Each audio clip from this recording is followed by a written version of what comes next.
In sooth, I know not why I am so sad. It wearies me. You say it wearies you, but how I caught it, found it, or came by it, what stuff it is made of, whereof it is born, I am to learn. Such a want which sadness makes of me that I have much ado to know myself. Your mind is tossing on the ocean. There where your Argus is with portly sail, like seniors and rich burghers on the flood. Or as it were, the pageants of the sea do overpeer the petty traffickers that curtsy to them, do them reverence as they fly by them with their woven wings.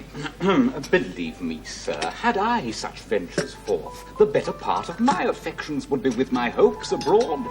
I should be still plucking the grass, to know where sits the wind, peering in maps for ports and piers and roads, and every object that might make me fear misfortune to my ventures, out of doubt, would make me sad. My wind cooling my broth would blow me to an ague, and I thought what harm a wind too great might do at sea. I should not see the sandy hourglass run, but I should think of shallows and of flats, and see my wealthy Andrew docked in sand, veiling her high top lower than her ribs to kiss her burial. Or should I go to church and see the holy edifice of stone, and not bethink me straight of dangerous rocks, which touching but my gentle vessel's side would scatter all her spices on the stream, enrobe the roaring waters with my silks, and in a word, but even now worth this and now worth nothing. Shall I have the thought to think on this? And shall I lack the thought that such a thing perchance would make me sad? But tell not me, I know Antonio is sad to think upon his merchandise. Believe me, no. I thank my fortune for it. My ventures are not in one bottom trusted, nor to one place. Nor is my whole estate upon the fortunes of this present year. Therefore my merchandise makes me not sad. Why, then you are in love. Oh, fire. Oh, not in love, neither. Then let us say you are sad because you are not merry. And 'twere as easy for you to laugh and leap and say you are merry because you are not sad. Now, by two-headed Janus, nature hath framed strange fellows in her time. Some that will evermore peep through their eyes and laugh like parrots at a bagpiper, and others of such vinegar aspect they'll not show their teeth in way of smile, though Nestor swear the jest be laughable. Here comes Bassanio, your most noble kinsman. Gratiano and Lorenzo.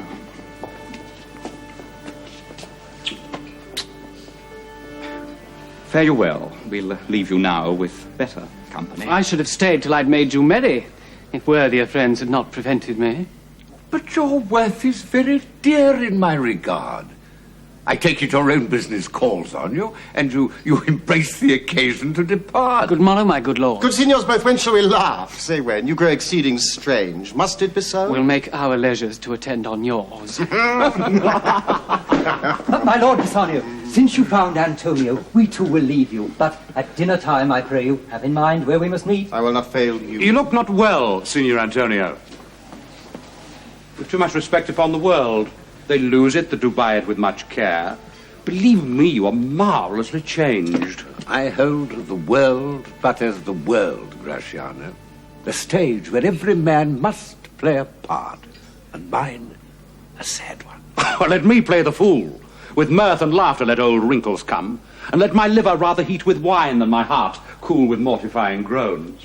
Why should a man whose blood is warm within sit like his grandsire, cut in alabaster, sleep when he wakes and creep into the jaundice by being peevish? I tell thee what, Antonio, I love thee, and it is my love that speaks. There are a sort of men whose visages do cream and mantle like a standing pond, and do a wilful stillness entertain, with purpose to be dressed in an opinion of wisdom, gravity, profound conceit. As who should say, I am Sir Oracle, and when I ope my lips, let no dog bark. Oh, my Antonio, I do know of these that therefore only are reputed wise for saying nothing. But I'm very sure if they should speak, would almost damn those ears which, hearing them, will call their brothers fools. I'll tell thee more of this another time. But fish not with this melancholy bait, for this fool's gudgeon, this opinion. Come, good Lorenzo, fare you well a while. I'll end my exhortation after dinner. Well, we will leave you then till dinner time. I must be one of these same dumb wise men, for Gratiano never lets me speak. No, keep me company but 2 years more, thou shalt not know the sound of thine own tongue. Well, farewell. I'll grow a talker for this gear. Oh, thanks, i' faith. For silence is only commendable in a neat's tongue dried and a maid not vendible.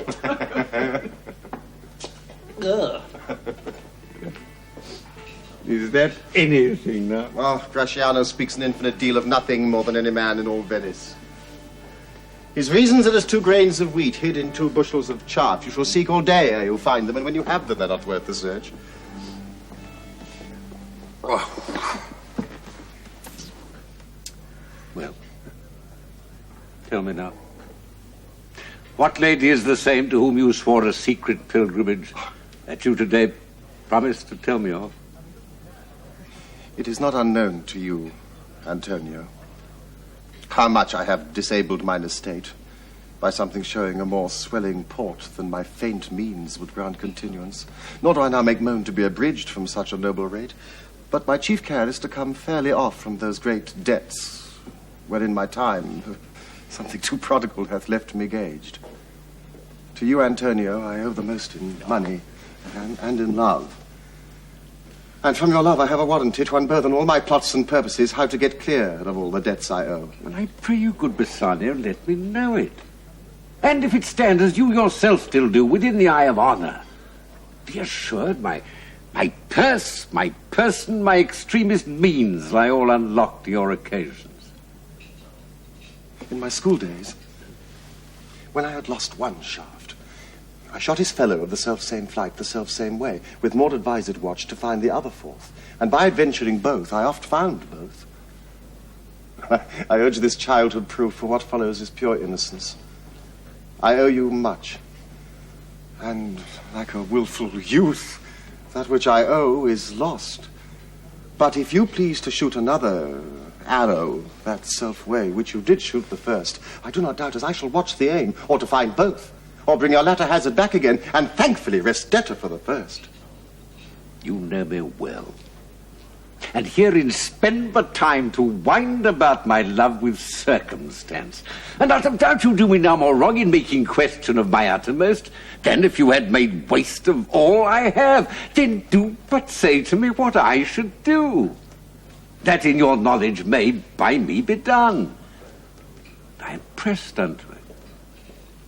Therefore speak.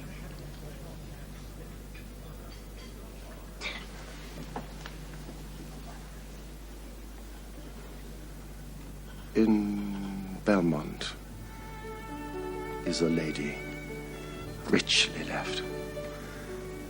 And she is fair, and fairer than that word of wondrous virtues. Sometimes from her eyes I did receive fair speechless messages. Her name is Portia. Nothing undervalued to Cato's daughter, Brutus Portia. Nor is the wide world ignorant of her worth, for the 4 winds blow in from every coast renowned suitors. And her sunny locks hang on her temples like a golden fleece, which make her seat of Belmont Colchester, and many Jasons come in quest of her. Oh, my Antonio, had I but the means to hold a rival place with one of them, I have a mind presages me such thrift that I should questionless be fortunate. Well, thou knowest that all my fortunes are at sea.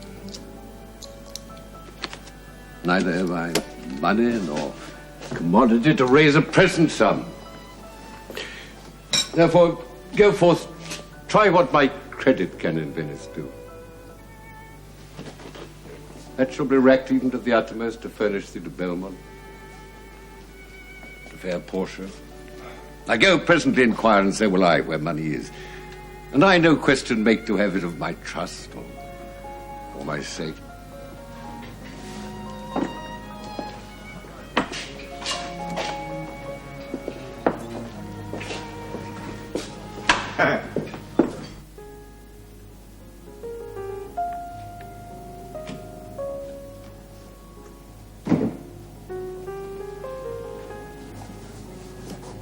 By my troth, Nerissa, my little body is aweary of this great world. You would be, sweet madam, if your miseries were in the same abundance as your good fortunes are.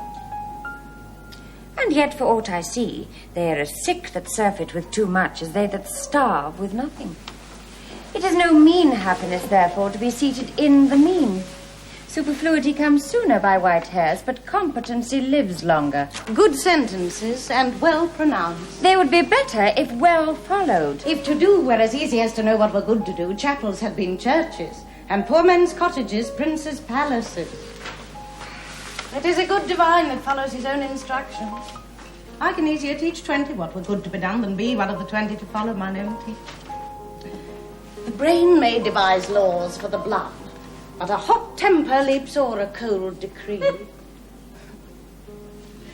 But this reasoning is not in the fashion to choose me a husband. Oh, me, the word choose. I may neither choose whom I would, nor refuse whom I dislike.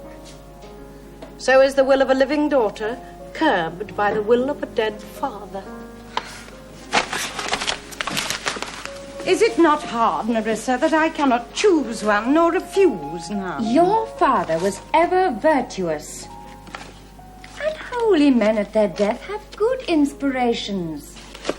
Therefore, the lottery that he hath devised in these 3 chests of gold, silver, and lead, whereof who chooses his meaning chooses you, will no doubt never be chosen by any rightly, but one who you shall rightly love. Oh. But what warmth is there in your affections towards any of these princely suitors that are already come? I prithee overname them, and as thou namest them, I will describe them, and according to my description, level at my affection. First, there is the Neapolitan prince.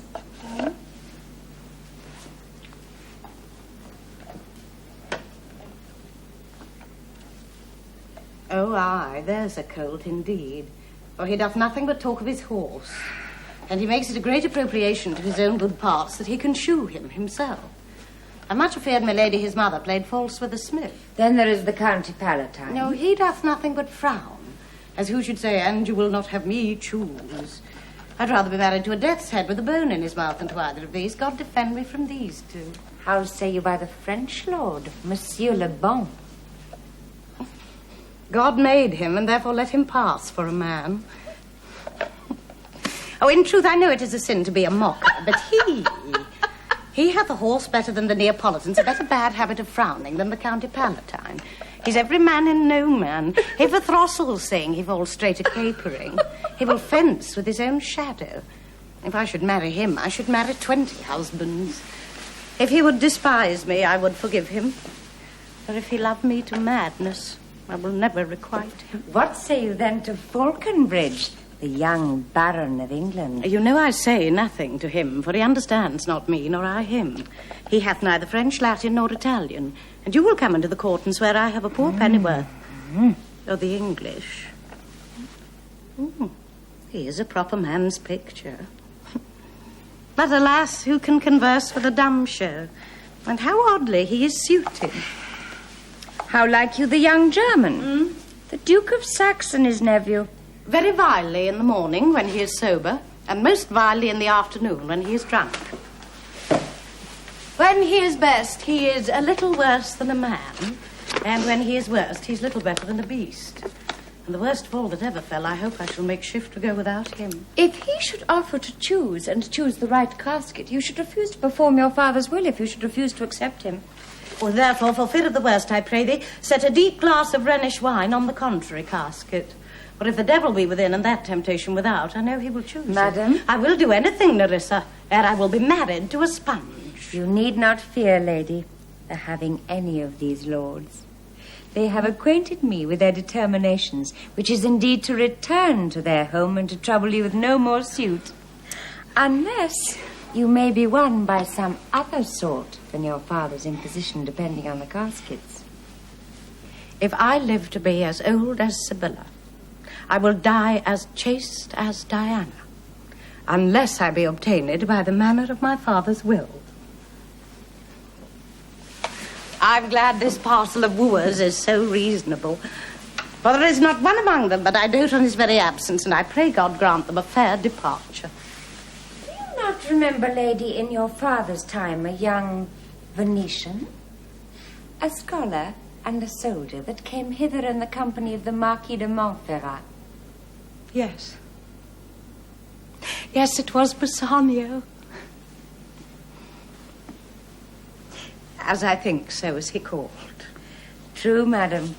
He, of all men that ever my foolish eyes looked upon, was the best deserving a fair lady.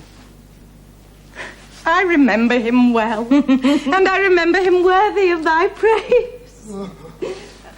How now? What news? The 4 strangers seek for you, ma'am, to take their leave, and there is a forerunner come from a 5th, the Prince of Morocco, who brings word the Prince, his master, will be here tonight. If I could bid the 5th welcome with so good a heart as I can bid the other 4 farewell, I should be glad of his approach. If he have the condition of a saint and the complexion of a devil, I had rather he should shrive me than wise me. Come, Nerissa, said I go before. Whilst we shut the gate upon one wooer, another knocks at the door. 3,000 ducats. Well. Aye, sir, for 3 months. For 3 months. Well, for the which, as I told you, Antonio shall be bound. Antonio is to become bound.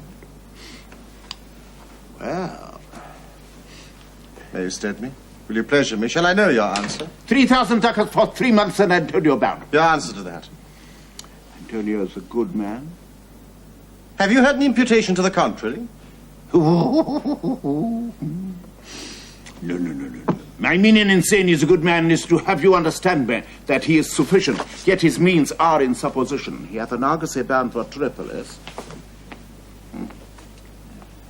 another for the Indy. I understand, moreover, upon the Rialto he hath the 3rd at Mexico, a 4th for England, and other ventures he hath squandered abroad. But ships are but boards, sailors but men.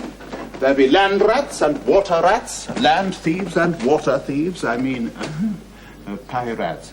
And then there is peril of waters, winds and rocks. The man is, notwithstanding, sufficient. 3,000 ducats. I think I may take his bond. Be assured you may. Oh, I will be assured I may. And that I may be assured, I will bethink me. May I speak with Antonio? If it please you to dine with us. To smell pork, to eat of the habitation which your prophet, the Nazarite, conjured the devil into. I will buy with you, sell with you, walk with you, talk with you, and so following. But I will not eat with you, drink with you, nor pray with you. What news on the Rialto? But who is he comes here? This is Signor Antonio. Shylock. I'm debating of my present store, and by the near guess of my memory, I cannot instantly raise up the gross of full 3,000 ducats. What of that? Tubal, a wealthy Hebrew of my tribe, will furnish me. But soft, how many months do you desire? Rest you fair, good signor. Your worship was the last man in our mouths. Shylock, albeit I neither lend nor borrow by taking nor by giving of excess, yet to supply the ripe wants of my friend, I'll break a custom. Is he yet possessed how much he would? Aye, 3,000 ducats. And for 3 months. For 3 months I had forgot. You told me so. Well, then your bond, and let me see. But soft you, methought you said you neither lend nor borrow upon advantage. I do never use it. When Jacob grazed his uncle Laban's sheep, this Jacob from holy Abraham was, as his wise mother wrought in his behalf, the 3rd possessor. He was the 3rd. And what of him? Did he take interest? No, not take interest. Not, as you would say, directly interest. Mark what Jacob did. When Laban and himself were compromised that all the eanlings which were streaked and pied should fall as Jacob's hire, the ewes being rank in the end of autumn turned to the rams. And when the work of generation was between these woolly breeders in the act, a skilful shepherd peeled me certain wands, and in the doing of the deed of kind, he stuck them up before the fulsome ewes, who then conceiving did in time fall party-coloured lambs, and those were Jacob's. This was a way to thrive, and he was blessed, for thrift is blessing, if men steal it not. This was a venture, sir, that Jacob served for. A thing not in his power to bring to pass, but swayed and fashioned by the hand of heaven. Was this inserted to make interest good? Or is your gold and silver ewes and ram? I cannot tell. I make it breed as fast. But note me, see. Mark this, Bassanio. The devil can cite scripture for his purpose. An evil soul producing holy witness is like a villain with a smiling cheek, a goodly apple rotten at the heart. Ugh, what a goodly outside falsehood hath. 3,000 ducats, 'tis a good round sum. 3 months from 12, then let me see. The rate. Well, Shylock, shall we be beholding to you? Signor Antonio, many a time and oft in the Rialto you have rated me about my monies and my usances. Still have I borne it with a patient shrug, for sufferance is the badge of all our tribe. You call me misbeliever, cutthroat dog, and spit upon my Jewish gabardine, and all for use of that which is mine own. Well then, now appears you need my help. Go to then. You come to me, and you say, Shylock, we would have monies. You say so. You that did void your room upon my beard and foot me as you spurn a stranger cur over your threshold. Monies is your suit. What should I say to you? Should I not say, hath a dog money? Is it possible a cur can lend 3,000 ducats? Or should I bend low and in a bondman's key with bated breath and whisper in humbleness, say this, fair sir, you spit upon me when till last you spurn me such a time, another day you call me dog, and for these courtesies I'll lend you thus much money. I am like to call thee so again, to spit on thee again, to spurn thee too. If thou wilt lend this money, lend it not as to thy friends. For when did friendship take a breed for barren metal of a friend? No, lend it rather to thine enemy. For if he break, thou mayst with better face exact the penalty. Look you how you storm. I would be friends with you and have your love. Forget the shames that you have stained me with. Supply your present wants and take no doit of usance for my monies, and you'll not hear me. This is kind I offer. This were kindness? This kindness. Well, I shall go with me to a notary. Seal me there your single bond, and in a merry sport, if you repay me not on such a day, in such a place, such sum or sums as are expressed in the condition, let the forfeit be nominated for an equal pound of your fair flesh, to be cut off and taken in what part of your body pleaseth me. Content! I' faith, I'll seal to such a bond, and to say there is much kindness in the Jew. Well, you shall not seal to such a bond for me. I'd rather dwell in my necessity. Well, fear not, man, I will not forfeit it. Within these 2 months, that's a month before this bond expires, I do expect return of thrice 3 times the value of the bond. Oh, Father Abraham, what these Christians are, whose own hard dealings teaches them suspect the thoughts of others. Pray you, tell me this, if he should break his day, what should I gain by the exaction of the forfeiture? A pound of man's flesh taken from a man is not so estimable, profitable neither as flesh of muttons, beefs, or goats. I say to buy his favour, I extend this friendship, if he will take it so. If not, adieu, and for my love, I pray you wrongly not. Yes, Sherlock, I will seal under this bond. Then go we forthwith to the notary, give him direction for this merry bond, and I will go and purse the ducats straight. See to my house left in the fearful guard of an unthrifty knave, and presently I'll be with you. By thee, gentle Jew. The Hebrew will turn Christian. He grows kind. I like not fair terms and a villain's mind.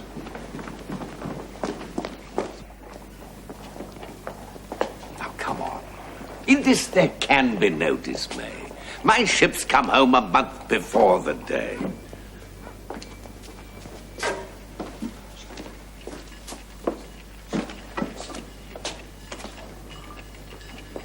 Signor Bassanio, Graciano! I have suit to you. You have obtained it! You must not deny me. I must go with you to Belmont. Well, then you must. But hear the Graciano. Thou art too wild, too rude, and bold of voice. Parts that become thee happily enough, and in such eyes as ours appear not false. But where thou art not known, why, there they appear something too liberal. I pray thee, take pains to allay with some cold drops of modesty thy skipping spirit, lest through thy wild behaviour I be misconstrued in the place I go to, and lose my hopes. My Lord Bassanio, hear me. If I do not put on a sober habit, talk with respect, and swear but now and then, wear prayer books in my pocket, look demurely, nay more, while Grace is saying, hood mine eyes thus with my hat, and sigh and say, Amen. Use all the observance of civility, like one well studied in a sad ostent please his grandam. Never trust me more. Well, we shall see your bearing. Nay, but I bar tonight. You shall not gauge me by what we do tonight. No, that were pity. I would rather entreat you to put on your boldest suit of mirth. We have friends that purpose merriment. But fare thee well, I have some business. And I must to Lorenzo and the rest, but we will visit you at supper time.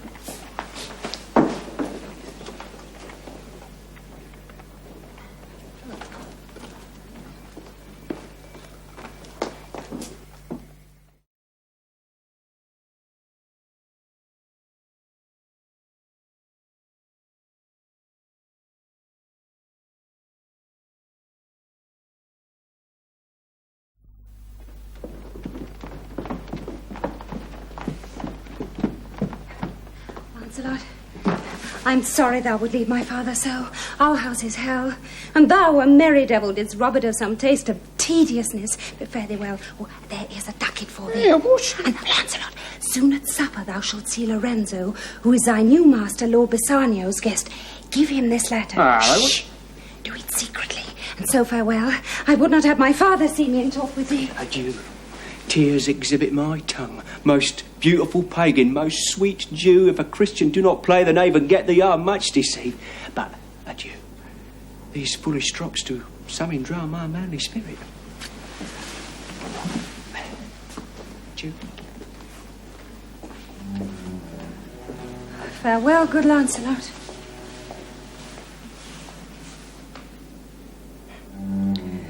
Lack, what heinous sin is it in me to be ashamed to be my father's child? But though I am daughter to his blood, I am not to his manners. Oh, Lorenzo, if thou keep promise, I shall end this strife. Become a Christian. And thy loving wife. Nay, we will slink away in supper time, disguise us at my lodging, and return all in an hour. We have not made good preparation. We've not spoke as yet of torchbearers. Oh, 'tis vile, unless it may be quaintly ordered, and better in my mind not undertook. It is now but 4 o'clock. We have 2 hours to furnish us. Friend Lancelot, what's the news? And it shall please you to break up this, it shall seem to signify. Know the hand in faith. 'Tis a fair hand, and whiter than the paper it writ on is the fair hand that writ. Love news, i' faith. By your leave, sir. So, whither goest thou? Mary said to bid my old master the Jew sup tonight with my new master the Christian. Hold. Here, take this. Tell gentle Jessica I will not fail her. Oh, and speak it privately. Go.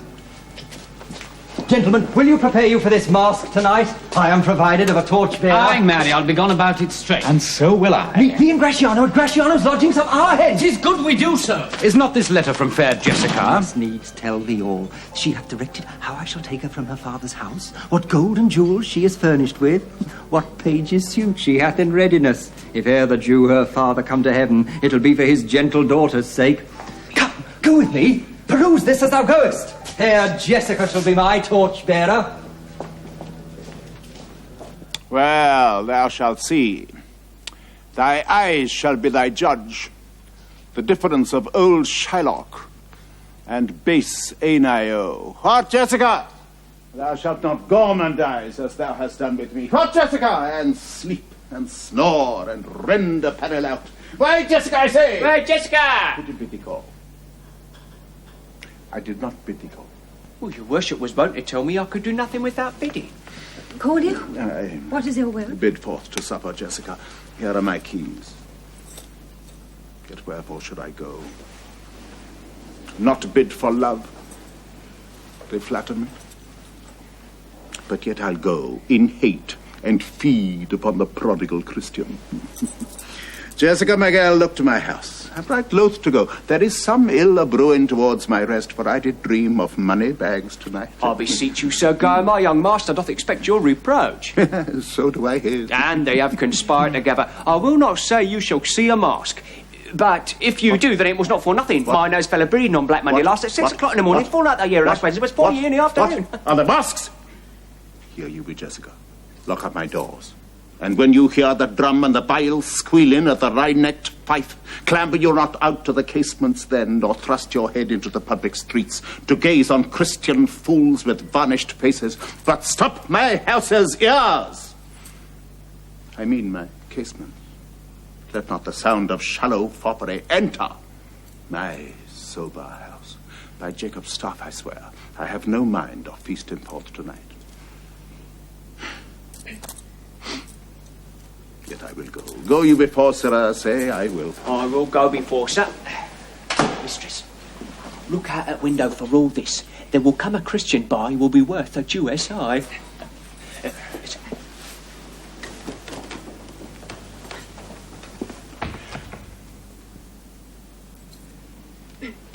What said that fool of Hagar's offspring, huh? His words were farewell, mistress. Nothing else.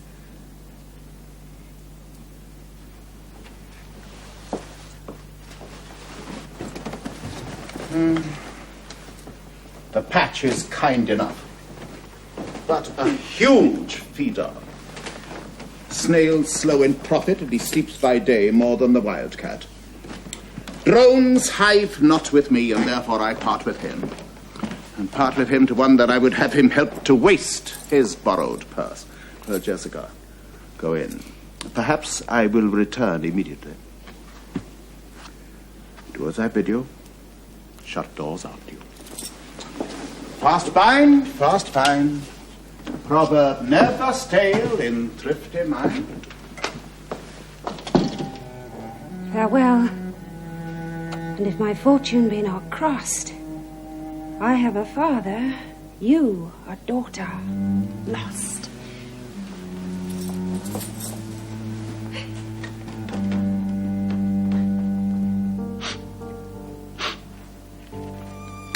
Mislike me not for my complexion, the shadowed livery of the burnished sun, to whom I am a neighbor and near bred.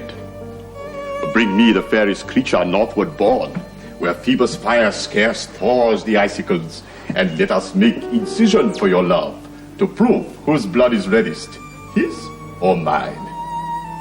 I tell thee, lady, this aspect of mine hath feared the valiant. By my love I swear, the best regarded virgins of our clime hath loved it too. I would not change this, except to steal your thoughts, my gentle queen. In terms of choice, I am not solely led by nice direction of a maiden's eyes. Besides, the lottery of my destiny bars me the right of voluntary choosing. But if my father had not scanted me, and hedged me by his wit, to yield myself his wife, who wins me by that means I told you, your self-renowned prince then stood as fair as any comer I have looked on yet for my affection. Even for that, I thank you. By this scimitar that slew the Sophie and a Persian prince, that won 3 fields of Sultan Solomon, I would outstare the sternest eyes that look, outbrave the heart most daring on the earth, pluck the young sucking cub from the she-bear, yea, mock the lion when he roar for prey. To win thee, lady. You must take your chance, and either not attempt to choose at all, or swear before you choose if you choose wrong, never to speak to lady afterwards in way of marriage, therefore be advised. No, will not. Come, bring me unto my chance. Go, make your choice.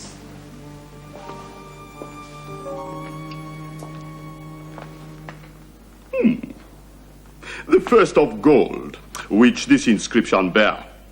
Who chooseth me shall gain what many men desire. The second, silver, which this promise carry. Who chooseth me shall get as much as he deserves. The third, dull lead, with warning all as blunt. Who chooseth me must give and hazard all he hath. How shall I know if I do choose the right? The one of them contains my picture, Prince. If you choose that, then I am yours withal. Some God direct my judgment. Let me see. I will survey the inscriptions back again. What says this leaden casket? Who chooseth me must give and hazard all he hath. Must give? For what? For lead? Hazard all for lead?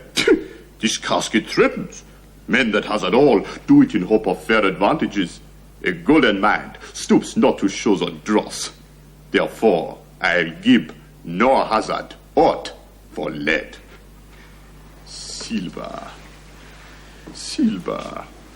What says this silver with her virgin who?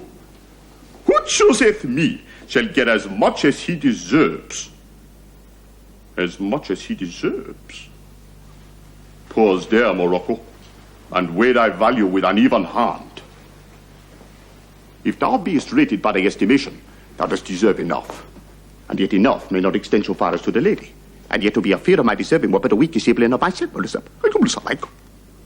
As much as I deserve. Why, that's the lady. I do in birth deserve her, and in fortunes, graces, qualities are breeding. But more than this, in love, I do deserve.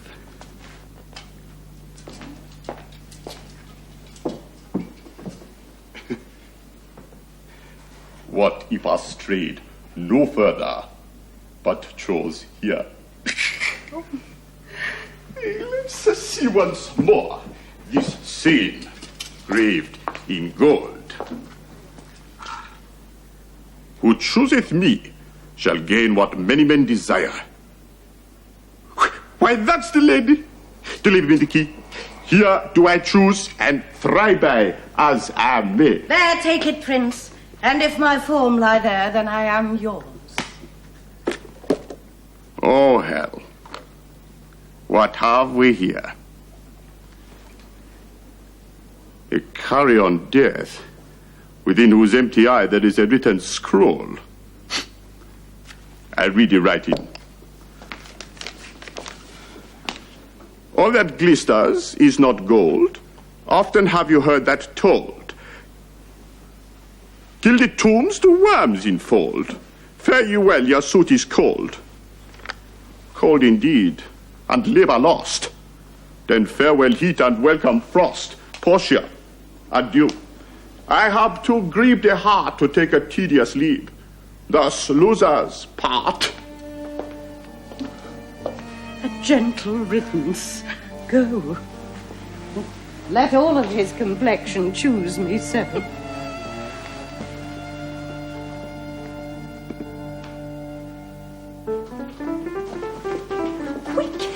Pray thee, the Prince of Aragon hath ta'en his oath, and comes to his election presently.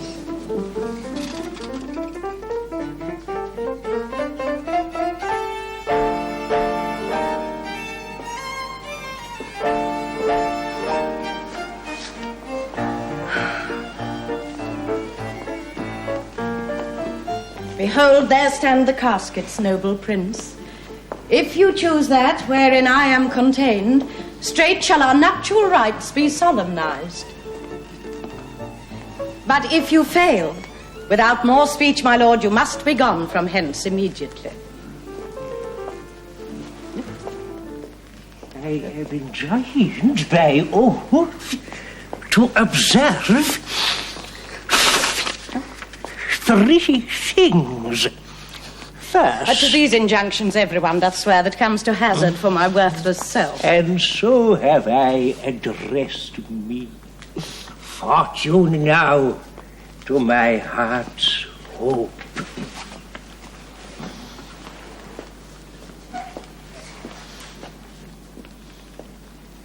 Gold.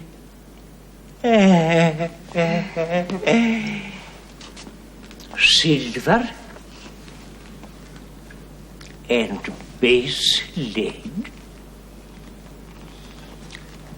who chooseth me must give and hazard all he has. You shall look fairer ere I give or hazard. What says the golden casket? Let me see. Who chooseth me? Who chooseth me? Chooseth me. Who chooseth me shall gain what many men desire. What many men desire. By that many may be meant the fool multitude that choose by show, not knowing more than the fond eye doth teach, which pries not to the interior, but like the martlet builds in the weather on the outward wall, even in the very force and rude of casualty. I will not choose what many men desire, because I will not jump with common spirits, nor rank me with the barber of multitude. Why then to thee, thou silver treasure house, tell me once more what title thou dost bear. Who chooseth me? Who chooseth me shall get as much as he deserves. Shall get, and well said too. For who shall go about to cozen fortune and be honourable without the stamp of merit? Let none presume to wear an undeserved dignity, or that degrees, estates, and offices were not derived corruptly, and that pure honour were purchased by the merit of the wearer. How many then should cover that stand bare? How many be commanded that command? How much low peasantry would then be gleaned from the true seed of honour? And how much honour picked from the chaff and ruin of the times to be new varnished?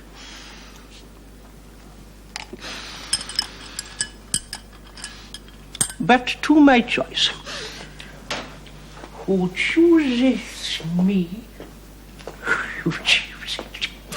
Who chooseth me shall have as much as he deserves. I will assume desert.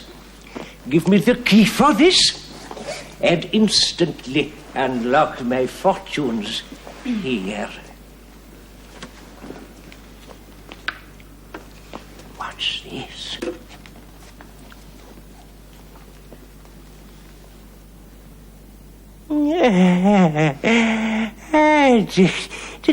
The portrait of a blinking idiot. Who chooses me shall have as much as he deserves. Did I deserve no more than a fool's head? Is that my prize?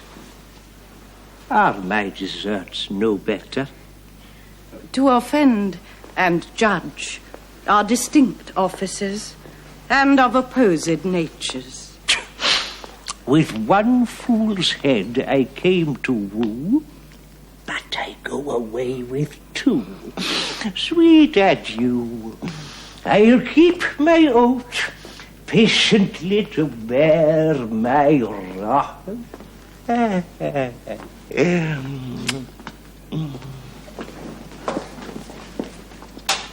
Thus hath the candle singed the moth. Ma'am, there is alighted at your gate a young Venetian, one that comes before to signify the approaching of his lord, from whom he bringeth sensible regreets, to wit, besides commends and courteous breath, gifts of rich value. Yet I have not seen so likely an ambassador of love. A day in April never came so sweet, to show how costly summer was at hand, as this forspurrer comes before his lord. No more, I pray thee. I'm half afeard thou'll say anon he is some kin to thee, thou spend such high day wit in praising him. Come, come, Nerissa, for I long to see quick Cupid's post that comes so mannerly. Bassanio, Lord, love, if thy will it be.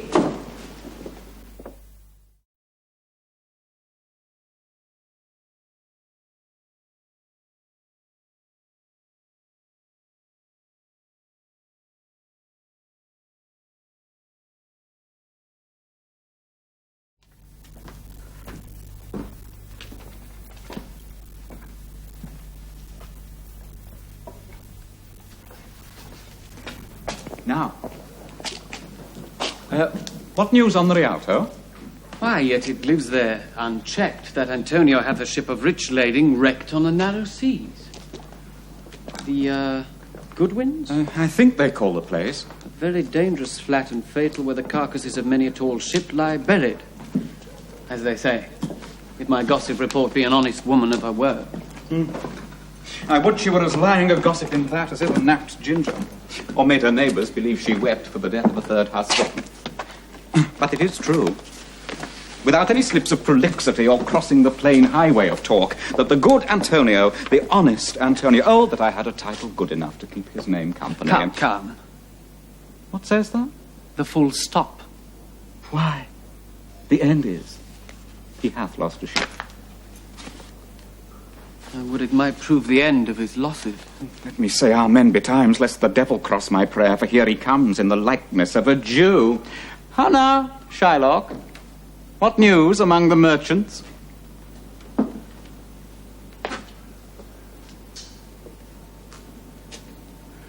You knew none so well. None so well as you. Of my daughter's plight. That's certain. I, for my part, knew the tailor that made the wings she flew withal. And Shylock, for his own part, knew the bird was fledged, and then it is the complexion of them all to leave the dam. She is damned for it. That's certain, if the devil may be her judge. My own flesh and blood to revolt. Out upon it, old carrion. Revolts it at these years? I say, my daughter is my flesh and blood. There is more difference between thy flesh and hers than between jet and ivory. More between your bloods than there is between red wine and Rhenish. But tell us, do you hear whether Antonio have had any loss of Another bad match, a bankrupt, a prodigal that dare scarce show his head in the Rialto. A beggar that was used to come so smug upon the mart.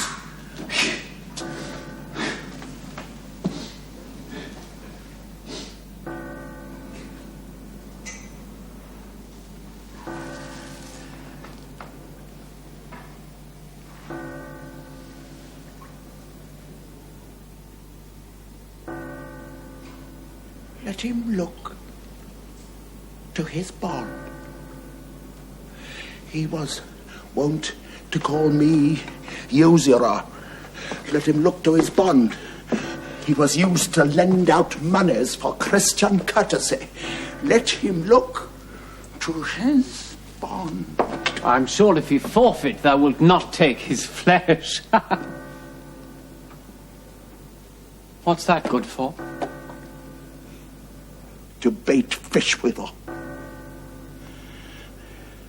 He hath disgraced me and hindered me 500,000, laughed at my losses, mocked at my gains, scorned my nation, thwarted my bargains, cooled my friends. He heated mine enemies. And what is his reason? I'm a Jew.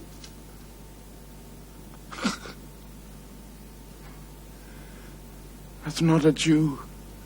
Eyes. It's not a Jew. Hands. Organs. Dimensions. Senses. Affections. Passions.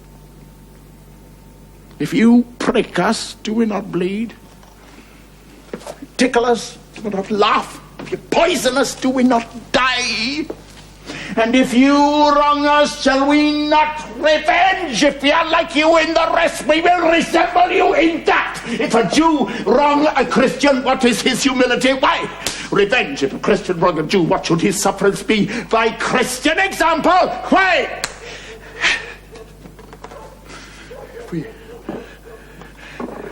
The villainy you teach me, I will execute, and it shall go hard. But I will better the instruction.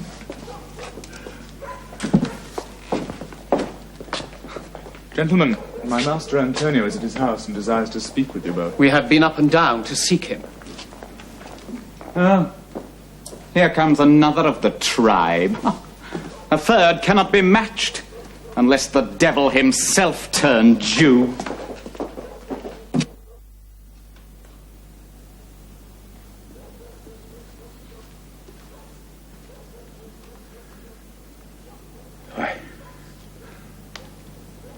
How now, Tubal?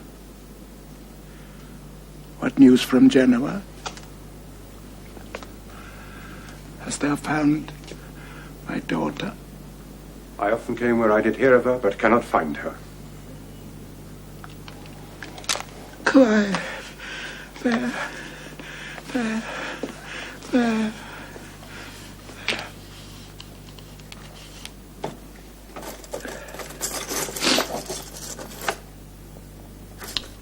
A diamond gone.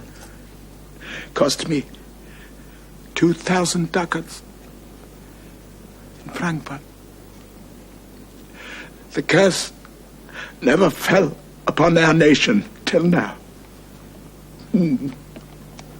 I never felt it till now. 2,000! That's another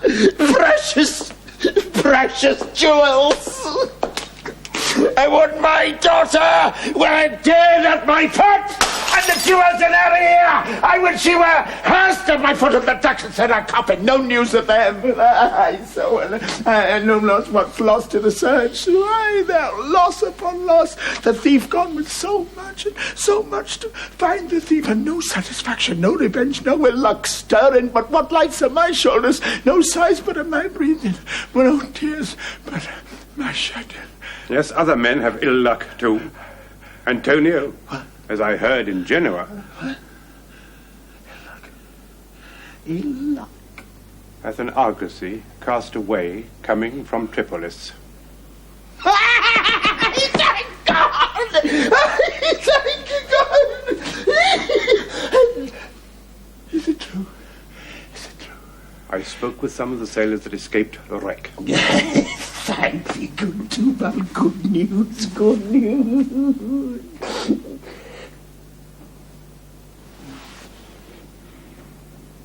But what of aught else didst thou hear in Genoa? Your daughter spent in Genoa, as I heard, one night, 80 ducats. Thou stickst a dagger in me. Shall never see my gold again. 80 ducats at a sitting. 80 ducats. There came divers of Antonio's creditors in my company to Venice that swear he cannot choose but break. Very glad of it. Plague him, torture him. Glad of it.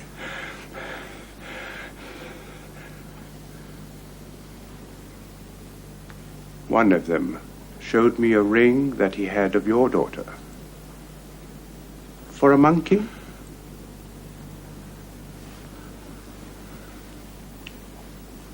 It was my turquoise.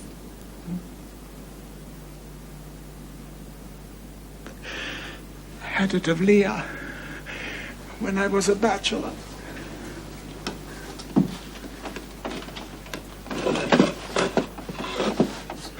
I would not have given it for a wilderness of monkeys.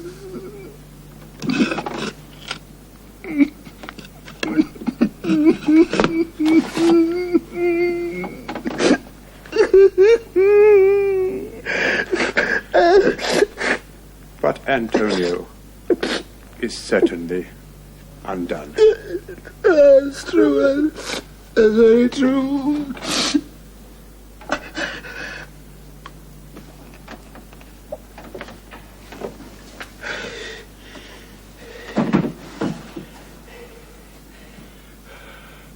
Go to fee me an officer. Bespeak him a fortnight before. I will have the heart of him if he forfeit.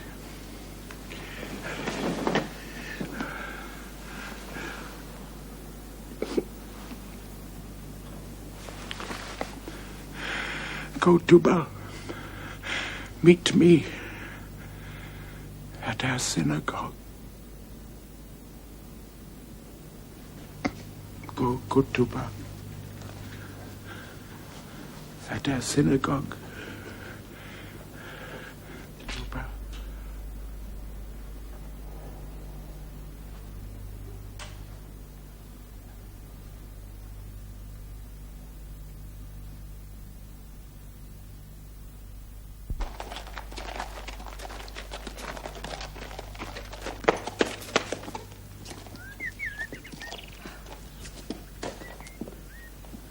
I pray you tarry. Pause a day or two before you hazard. For in choosing wrong, I lose your company. Therefore, forbear a while. There's something tells me, but it is not love. I would not lose you. And you know yourself hate counsels not in such a quality. But lest you should not understand me well, and yet a maiden hath no tongue but thought, I would detain you here some month or two before you venture for me. I could teach you how to choose right, but then I am forsworn. So will I never be. So may you miss me. And if you do, you make me wish a sin, that I had been forsworn. Oh, beshrew your eyes. They have all looked me and divided me. One half of me is yours, the other half yours. Mine own, I would say, but if mine, then yours, and so all yours. Oh, these naughty times put bars between the owners and their rights, and so though yours not yours. Prove it so, let fortune go to hell for it, not I.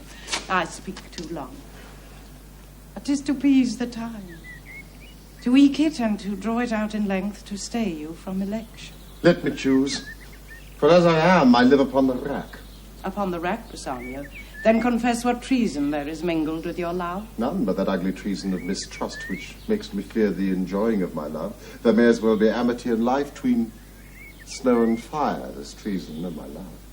Aye, but I fear you speak upon the rack, where men enforced do speak anything. Promise me life, and I'll confess the truth.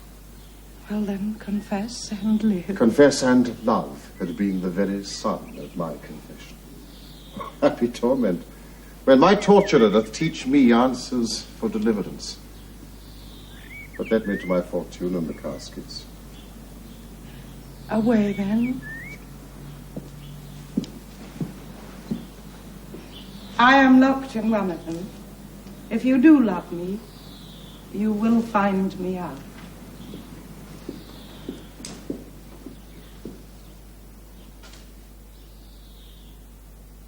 Nerissa and the rest stand all aloof. Let music sound while he doth make his choice. Then if he lose, he makes a swan-like end, fading in music.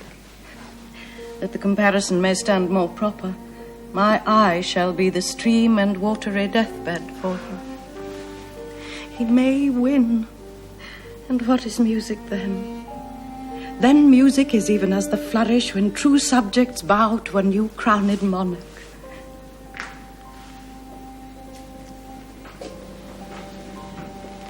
Such it is as are those dulcet sounds in break of day that creep into the dreaming bridegroom's ear and summon him to marriage.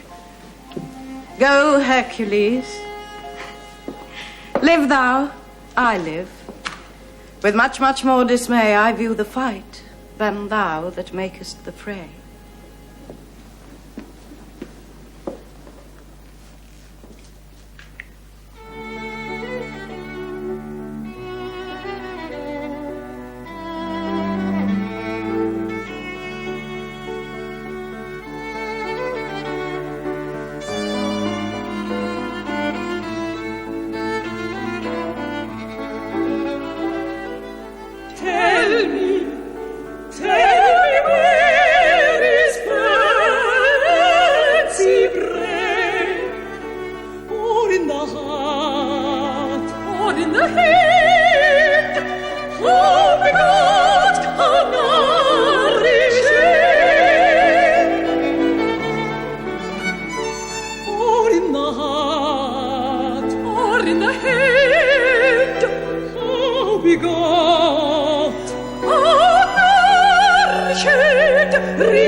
stand. I'll begin it. I'll begin. I'll begin it. I'll begin. I'll begin.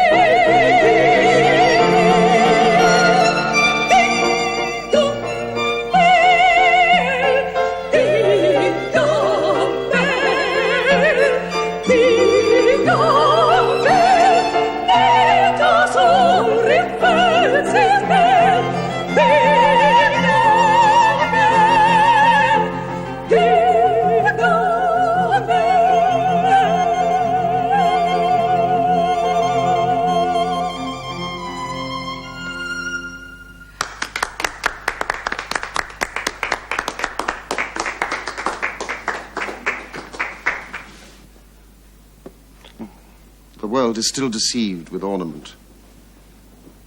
Look on beauty, and you shall see it is purchased by the weight, which therein works a miracle in nature, making them lightest that wear most of it. Now, there's no vice so simple but assume some mark of virtue on his outward parts. Thus ornament is but the guiled shore to a most dangerous sea, the beauteous scarf veiling an Indian. Beauty, in a word, the seeming truth which cunning times put on to entrap the wisest. Therefore, thou gaudy gold, hard food for Midas,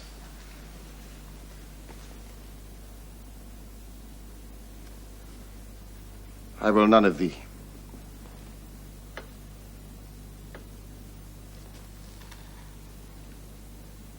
Nor none of thee, thou pale and common drudge between man and man. But thou meagre lead.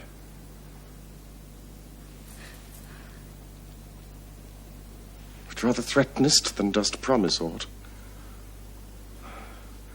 Thy plainness moves me more than eloquence. And here choose I, joy be the consequence.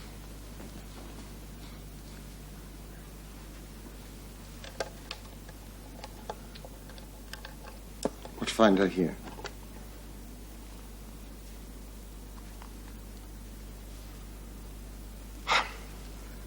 Fair Portia's counterfeit. What demigod hath come so near creation? Move these eyes? Or whether riding on the balls of mine seem they in motion? Here are severed lips, parted with sugar breath, so sweet a bar should sunder such sweet friends. Here in her hairs the painter plays the spider, and hath woven a golden mesh to entrap the hearts of men faster than gnats in cobwebs. But her eyes, how could he see to do them?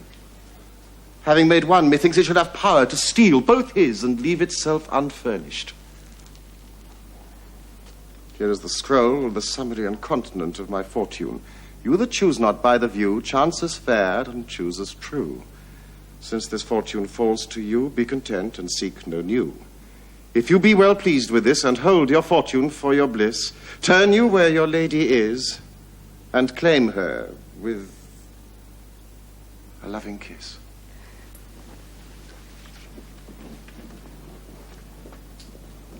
Fair lady, by your leave, I come by note to give and to receive, as doubtful whether what I see be true, until confirmed, signed, ratified by you. You see me, Lord Bassanio, where I stand, such as I am. Though for myself alone I would not be ambitious in my wish to wish myself much better, yet for you I would be trebled 20 times myself, 1,000 times more fair, 10,000 times more rich, that only to stand high in your account, I might in virtues, beauties, livings, friends, exceed account. But the full sum of me is sum of something, which to term and gross is an unlessoned girl, unschooled, unpracticed. Happy in this, she is not yet so old, but she may learn. Happier than this, she is not bred so dull, but she can learn. And happiest of all is that her gentle spirit commits itself to yours, to be directed as from her lord, her governor, her king, myself and what is mine to you and yours is now converted. But now I was the lord of this fair mansion, master of my servants, queen or myself. And even now, but now, this house, these servants, and this same myself are yours, my lords.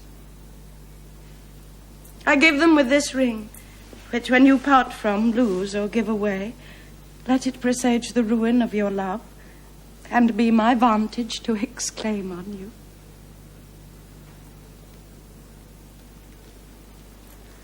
Madam, you have bereft me of all words.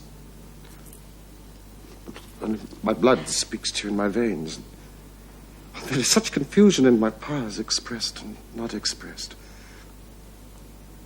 But when this ring parts from this finger, then parts life from hence. Or then be bold to say, Bassanio's dead.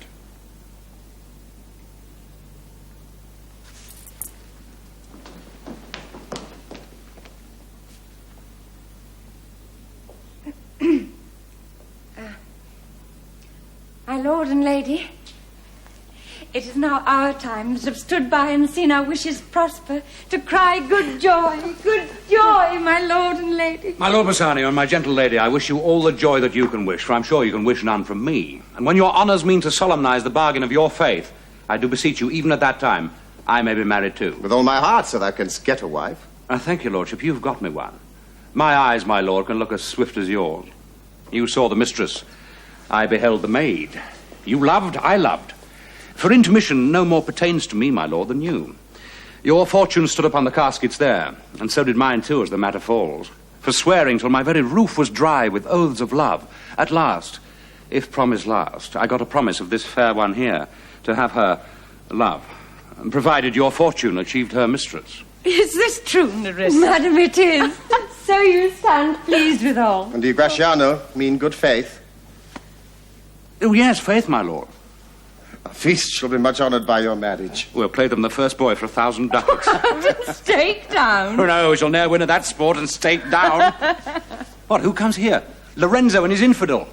What, and my old Venetian friend Salerio? Lorenzo and Salerio, welcome hither. If the youth of my new interest have power to bid them welcome, by your leave I bid my friends and very countrymen, sweet Portia, welcome. So do I, my lord. They are entirely welcome. I thank your honour. For my part, my lord, my purpose was not to have seen you here, but meeting with Salerio by the way, he did entreat me past all saying nay to come with him along. I did, my lord, and I have reason for it. Signor Antonio commends him to you. Ere I ope this letter, tell me how my good friend doth. Not sick, my lord, unless it be in mind, nor well unless in mind. His letter there will show you his estate. Go, Nerissa, cheer yon stranger, bid her welcome. Your hand, Salerio, what's the news from Venice? How doth our royal merchant, good Antonio? I know, be pleased with our success. We are the Jasons. We have won the fleece. I would you had won the fleece that he hath lost. There are some shrewd contents in yon same paper that steals the colour from Bassanio's cheek. With leave, Bassanio, I am half yourself, and I must freely have the half of anything that this same paper brings you. Sweet Portia, here are a few of the unpleasantest words that ever blotted paper. Gentle lady, I have engaged myself to my dear friend.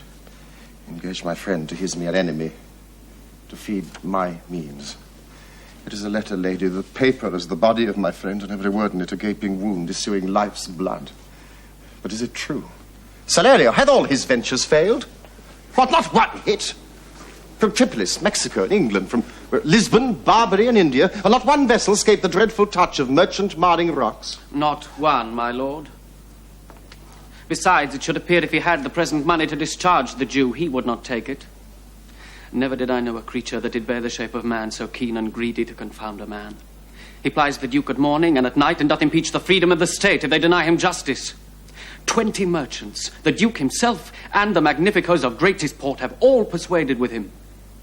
But none can drive him from the envious plea of forfeiture, of justice, and his bond.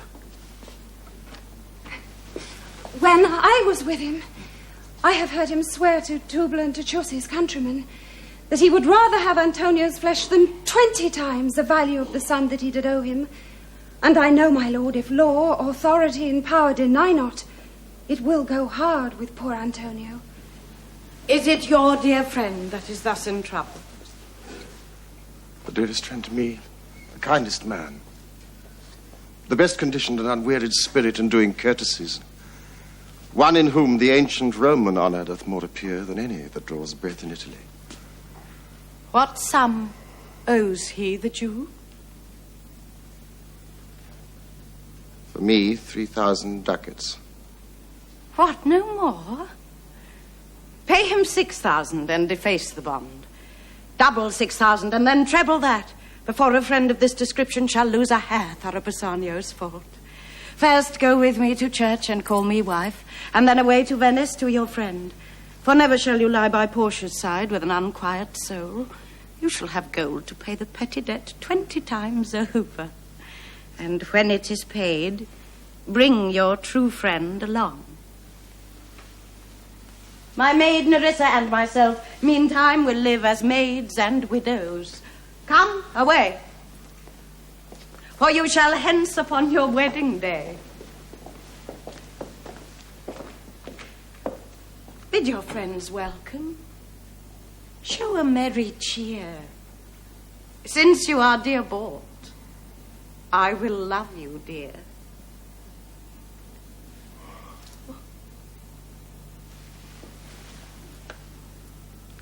But let me hear the letter of your friend.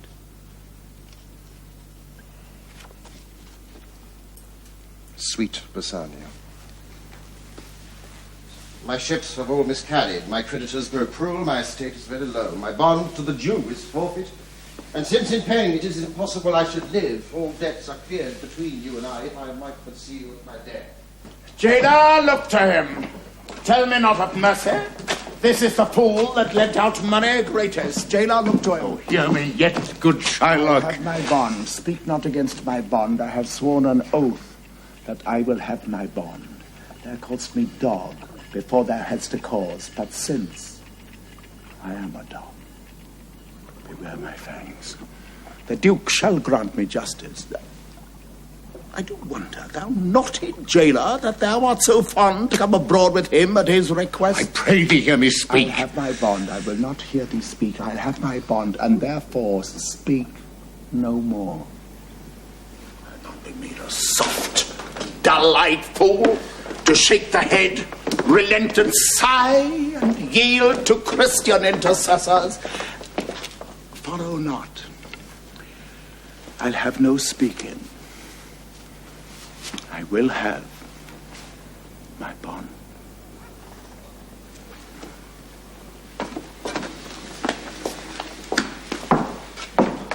It is the most impenetrable cur that ever kept with men. Let him alone. I'll follow him no more with bootless prayers. He seeks my life. His reason well I know. I oft delivered from his forfeitures many that ever times made moan to me. Therefore he hates me. I'm sure the Duke will never grant this forfeiture to hold. The Duke cannot deny the course of law. For the commodity that strangers have with us in Venice, if it be denied, will much impeach the justice of the state, since that the trade and profit of the city consisteth of all nations. Therefore go. These griefs and losses have so baited me that I shall hardly spare a pound of flesh tomorrow to my bloody creditor. Oh, jailer, on.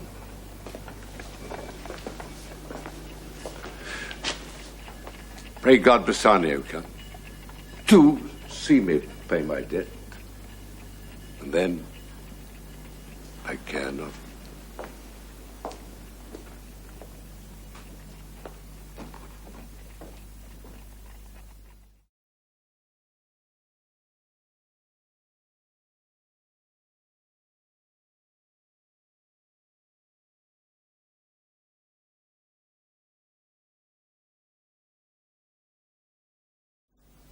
Madam, although I speak it in your presence, you have a noble and a true conceit of godlike amity, which appears most strongly in bearing thus the absence of your lord. But if you knew to whom you show this honour, how true a gentleman you send relief, how dear a lover of my lord, your husband, I know you would be prouder of the work than customary bounty can enforce you. I never did repent for doing good, nor shall not now. For in companions that do converse and waste the time together, whose souls do bear an equal yoke of love, there must be needs a like proportion of lineaments, of manners, and of spirit. Which makes me think that this Antonio, being the bosom lover of my lord, must needs be like my lord. If it be so, how little is the cost I have bestowed in purchasing the semblance of my soul from out the state of hellish cruelty. Yet this comes too near the praising of myself, therefore no more of it. Here are other things.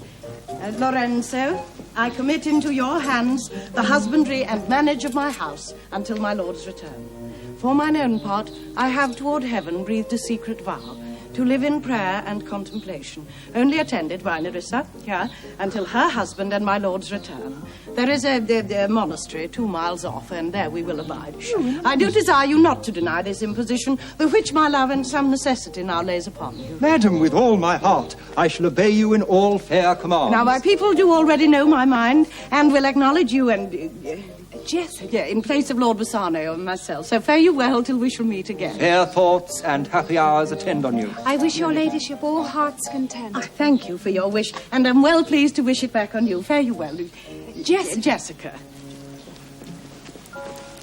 Now, Balthazar, as I have ever found thee honest true, so let me find thee still. Take this same letter, and use thou all the endeavour of a man in speed to Padua. See thou render this into my cousin's hand, Dr. Bellario, and look what notes and garments he doth give thee. Bring them, I pray thee, with imagined speed unto the Tranect, to the common ferry that trades to Venice. Waste no time in words, but get thee gone.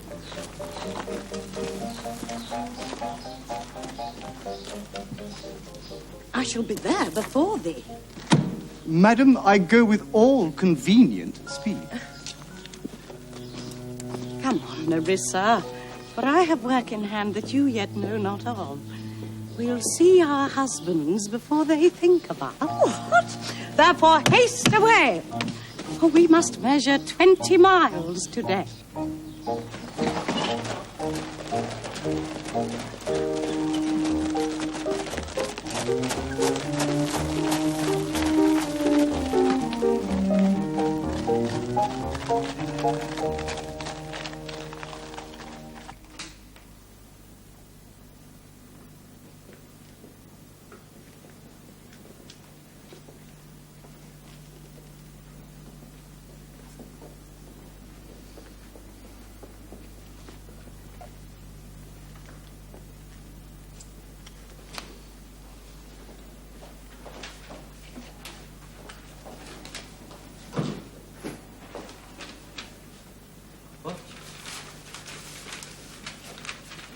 Is Antonio here? Venice, please, Olivier.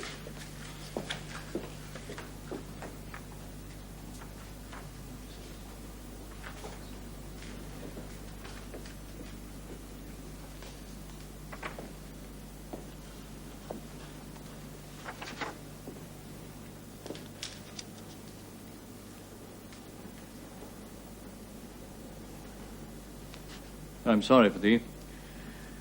Thou art come to answer a stony adversary, an inhuman wretch, incapable of pity, void and empty from any dram of mercy. I have heard your grace has taken great pains to qualify his rigorous course. But since he stands obdurate, and that no lawful means can carry me out of his envy's reach, I do oppose my patience to his fury, and am armed to suffer with the quietness of spirit the very tyranny and rage of his.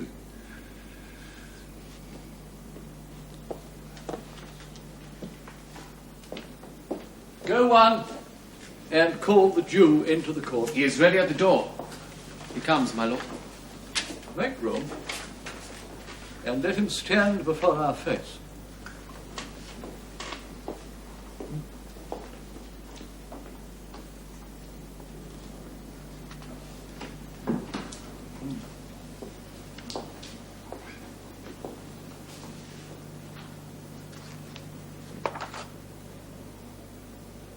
Shylock, The world thinks, and I think so too, that thou but leadst this fashion of thy malice to the last hour of act. And then 'tis thought thou'lt show thy mercy, and remorse more strange than is thy strange apparent cruelty. And where thou now exacts the penalty, which is a pound of this poor merchant's flesh, thou wilt not only loose the forfeiture, but touched with human gentleness and love, forgive a moiety of the principal. Glancing an eye of pity on his losses, which have of late so huddled on his back, and now to press a royal merchant down, and pluck commiseration of his state from brassy bosoms and rough hearts of flint, from stubborn Turks and Tartars, never trained to offices of tender courtesy. We all expect a gentle answer. Jew? I have possessed your grace of what I purpose, and by our holy Sabbath have I sworn to have the due and forfeit of my bond. If you deny it, let the danger light upon your charter and your city's freedom. You'll ask me why I rather choose to have a weight of carrion flesh than to receive 3,000 ducats. I'll not answer that, but say it is my humor. Is it answered? What if my house be troubled with a rat, and I be pleased to give 10,000 ducats to have it baned? What? Are you answered yet? Some men there are love not a gaping pig. Some that are mad if they behold a cat. Others, when the bagpipe sings i' the nose, cannot contain their urine. For affection, master of passion, sways it to the mood of what it likes or loathes. And now for your answer. As there is no firm reason to be rendered, why he cannot abide a gaping pig, why he, a harmless, necessary cat, why he, a woolen bagpipe, but of force must yield to that inevitable shame as to offend himself being offended. So can I give no reason, nor I will not, more than a lodged hate, and a certain loathing I bear Antonio, that I follow thus a losing suit against him. Are you answered? This is no answer, thou unfeeling man, to excuse the current of thy cruelty. I'm not bound to please thee with my answers. Do all men kill the things they do not love? Hates every man the thing he would not kill. Every offence is not a hated offence. What wouldst thou have a serpent sting thee twice? I pray you think. You question with the Jew? You may as well go stand up on the beach and bid the main flood bait his usual height. You may as well use question with the wolf, why yet made the ewe bleat for the lamb. You may as well forbid the mountain pines to wag their high tops and to make no noise when they are threatened with the gusts of heaven. You may as well do anything most hard as seek to soften that than which what's harder is Jewish heart. Therefore I do beseech you, make no more offers, use no farther means, but with all plain and brief conveniency let me have judgment. And the Jew his will. For thy 3,000 ducats, here is 6. If every ducat in 6,000 ducats were in 6 parts, and every part a ducat, I would not draw them, I would have my bond. How shalt thou hope for mercy, rendering none? What judgment shall I dread, doing no wrong? You have among you many a purchased slave, which, like your asses and your dogs and mules, you use in abject and in slavish parts, because you bought them. Shall I say to you, let them be free?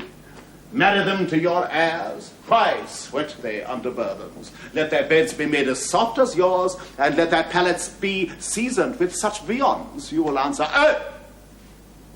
The slaves are ours. So do I answer you. The pound of flesh which I demand of him is dearly bought.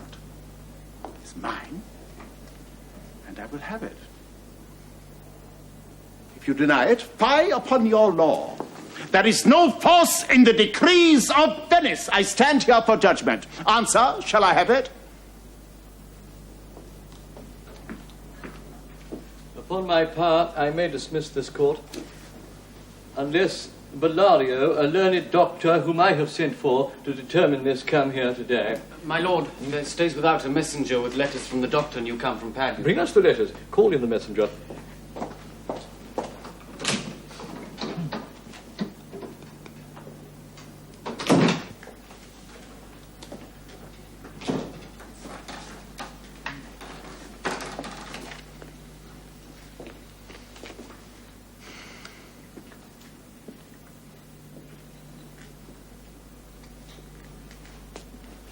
Good cheer, Antonio. What man courage yet? The Jew shall have my flesh, blood, bones and all, ere thou shalt lose for me one jot of blood. No. I am a tainted wether of the flock.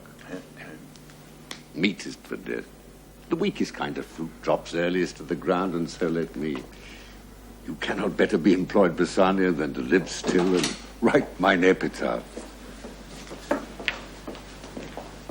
Came you from Padua, from Bellario? From both, my lord. Bellario greets your grace.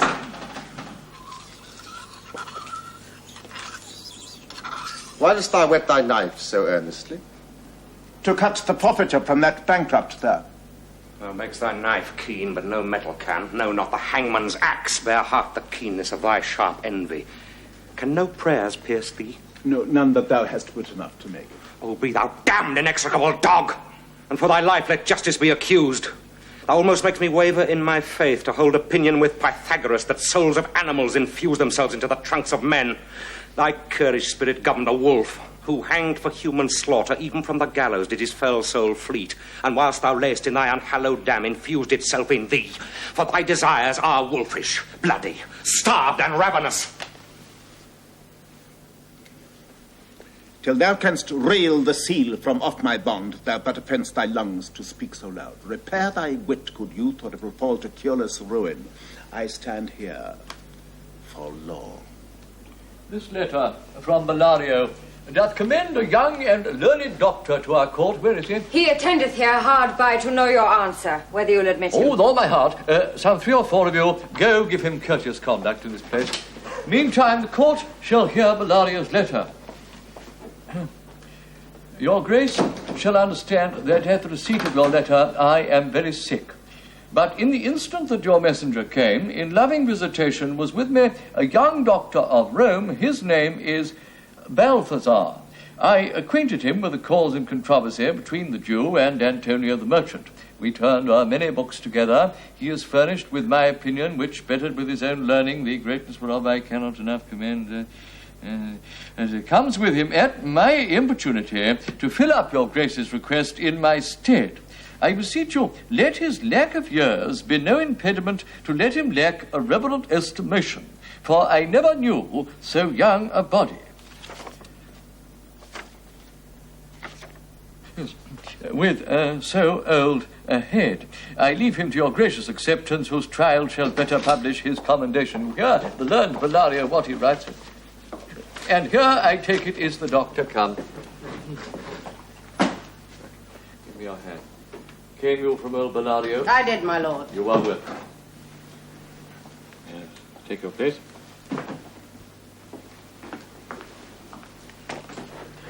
Are you acquainted with the difference that holds this present question in the court? I am informed truly of the cause. Which is the merchant here and which the Jew? Antonio and old Shylock both stand forth. Is your name Shylock? Shylock is my name. Of a strange nature is the suit you follow. Yet in such rule that the Venetian law cannot impugn you as you do proceed. You stand within his danger, do you not? Aye, so he says. Do you confess the bond? I do. Then must the Jew be merciful?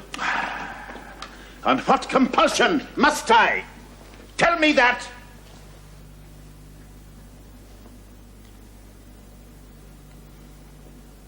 quality of mercy is not strained.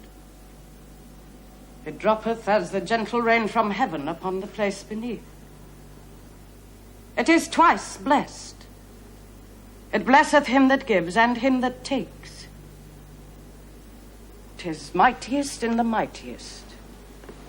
It becomes the throned monarch better than his crown. His scepter shows the force of temporal power, the attribute to awe and majesty, wherein doth sit the dread and fear of kings. But mercy is above this sceptred sway.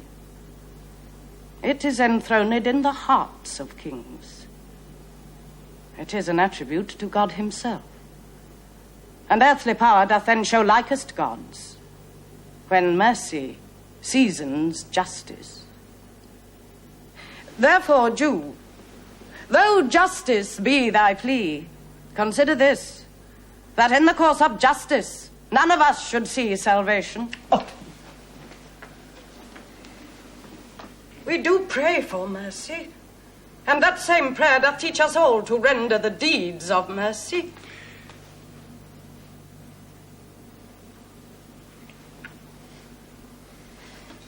I have spoke thus much to mitigate the justice of thy plea, which, if thou follow this strict court of Venice, must needs give sentence against the merchant there. My deeds upon my head, I crave the law, the penalty and forfeit of my bond.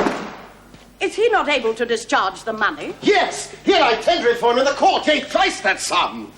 If that will not suffice, I'll be bound to pay 10 times more on forfeit of my hands, my head, my heart. And if this will not suffice, it must appear that malice bears down truth. And I beseech you, wrest once the law into your authority to do a great right, do a little wrong, and curb this cruel devil of his will. It must not be. There is no power in Venice can alter a decree established. 'Twill be recorded as a precedent, and many an error by the same example will rush into the state. It cannot be. A Daniel come to judgment. Yea, a Daniel, O wise young judge, how I do honour thee. I pray you let me look upon the bond. It is most reverend bond.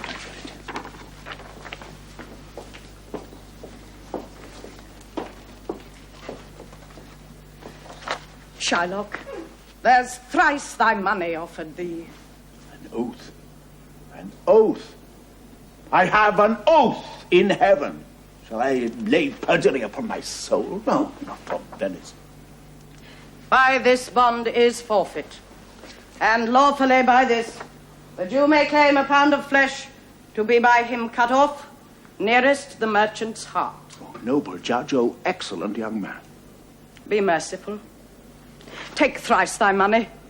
Bid me tear the bond. When it is paid according to the tenor, it doth appear you are a worthy judge. You know the law. Your exposition hath been most sound. I charge you, by the law, whereof you are a well-deserving pillar, proceed to judgment. By my soul I swear there is no power in the tongue of man to alter me. I stay here on my bond. Most heartily I do beseech the court to give the judgment. Why then thus it is. For the intent and purpose of the law hath full relation to the penalty which here appeareth due upon the bond. It's very true, O wise and upright judge. How much more elder art thou than thy looks? You must prepare your bosom for his knife. His breast, so says the bond, doth it not, a noble judge? Nearest his heart, those are the very words. It is so. Are there balance here to weigh the flesh? I have them ready. Have by some surgeon, Shylock, on your charge, to stop his wounds, lest he do bleed to death. It's so nominated in the bond. It is not so expressed, but what of that? 'Twere good you do so much for charity. Cannot find it. Oh, 'tis not in the bond!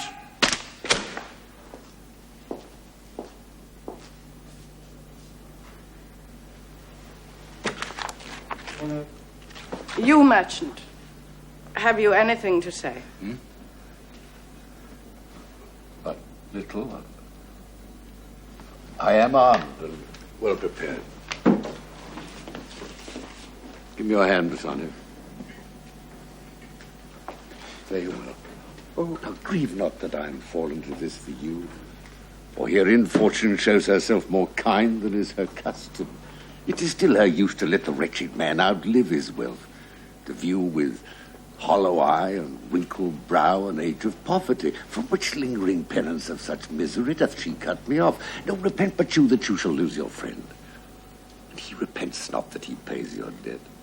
For if the Jew do cut but deep enough, I'll pay it instantly, with all my heart.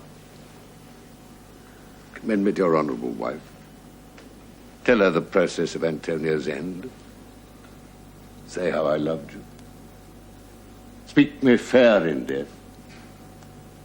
When the tale is told, bid her be judge whether Bassanio had not once the love. Antonio, I am married to a wife which is as dear to me as life itself. But life itself, my wife and all the world are not with me esteemed above by life.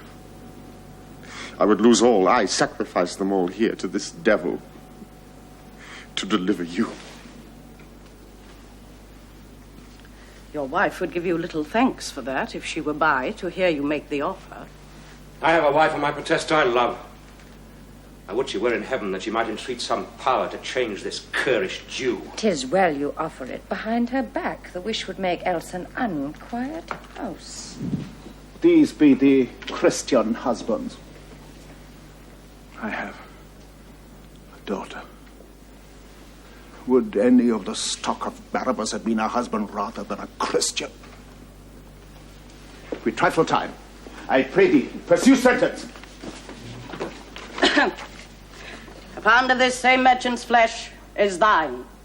The court awards it, and the law doth give it. Most noble judge. And you must cut this flesh from off his breast. The law allows it, and the court awards it. Most learned judge, a sentence? Come, prepare.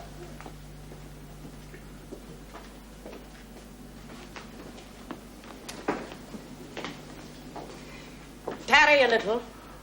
There is something else. This bond doth give thee here no jot of blood. The words expressly are a pound of flesh.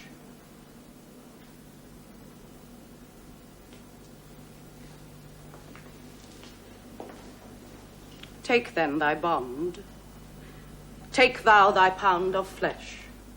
But in the cutting it, if thou dost shed one drop of Christian blood, thy lands and goods are by the laws of Venice confiscate unto the state of Venice.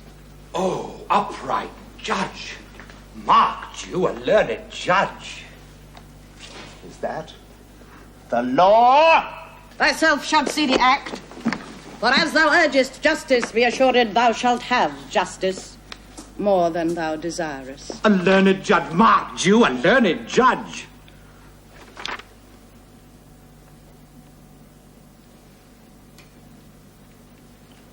I take this offer, then pay the bond thrice and let the Christian go. Here is the money. Soft, the Jew shall have all justice. Soft, no haste.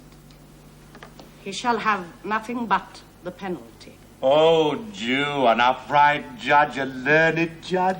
Therefore prepare thee to cut off the flesh. Shed thou no blood, nor cut thou less nor more, but just a pound of flesh. If thou takest more or less than a just pound, be it but so much as makes it light or heavy in the substance, or the division of the 20th part of one poor scruple, nay, if the scale do turn but in the estimation of a hair, thou diest, and all thy goods are confiscate. A second Daniel, a Daniel Jew. Now, infidel, I have you on the hip. Why doth the Jew pause? Take thy forfeiture. Give me my principal and let me go. I have it ready, Father. Here it is. He hath refused it in the open court. He shall have merely justice and his bond. A Daniel, still say I. A second Daniel. I thank thee, Jew, for teaching me that word. Shall I not have barely my principal? Thou shalt have nothing but the forfeiture, to be so taken at thy peril, Jew. But then the devil give him good if it does stay no longer question. Tarry, Jew. The law hath yet another hold on you.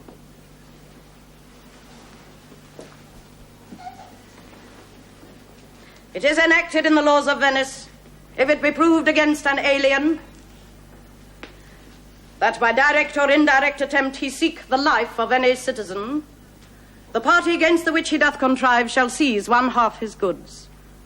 The other half comes to the privy coffer of the state, and the offender's life lies in the mercy of the Duke only, 'gainst all other voice.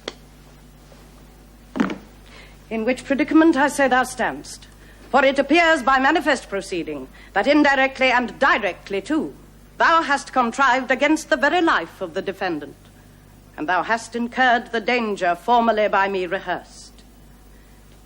Down, therefore, and beg mercy of the Duke.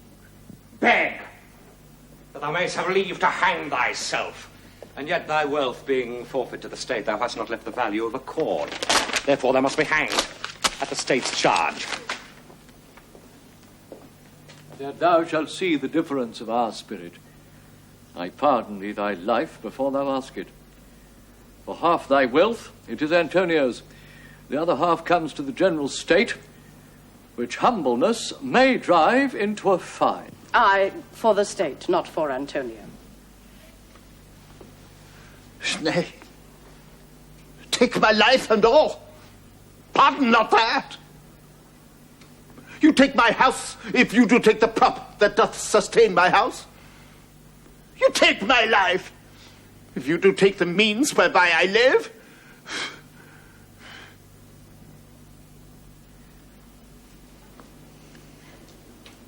What mercy can you render him, Antonio? A halter gratis, nothing else, for God's sake. So please my lord the Duke and all the court, to quit the fine for one half of his goods I am content, so he will let me have the other half in use to render it upon his death unto the gentleman that lately stole his daughter. 2 things provided more, that for this favour he presently become a Christian. The other, that he do record a gift here in this court of all he dies possessed, unto his son Lorenzo and his daughter. He shall do this, or else I do recant the pardon that I late pronounced here. Art thou contented, Jew?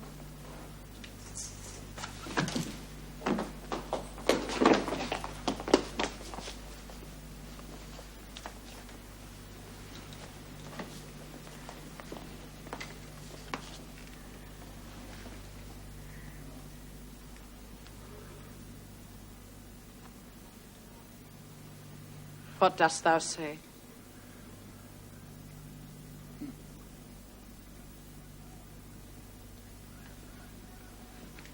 I'm content. Clerk, draw deed of gift. I pray you, give me leave to part from hence. I'm not well. Send the deed after me, and I will sign it. Get thee gone, but do it. In christening shalt thou have 2 godfathers. Had I been judge, thou shouldst have had 10 more to bring thee to the gallows. Not the font.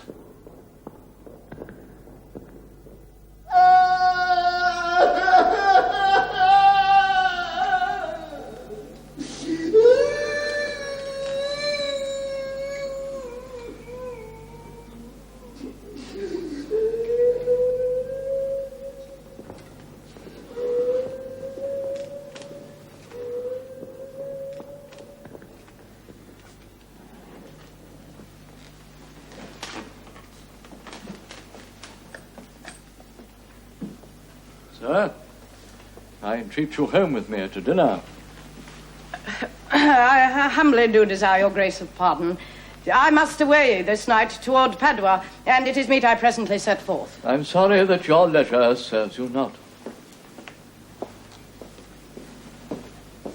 Antonio, gratify this gentleman, for to my mind you are much bound to him.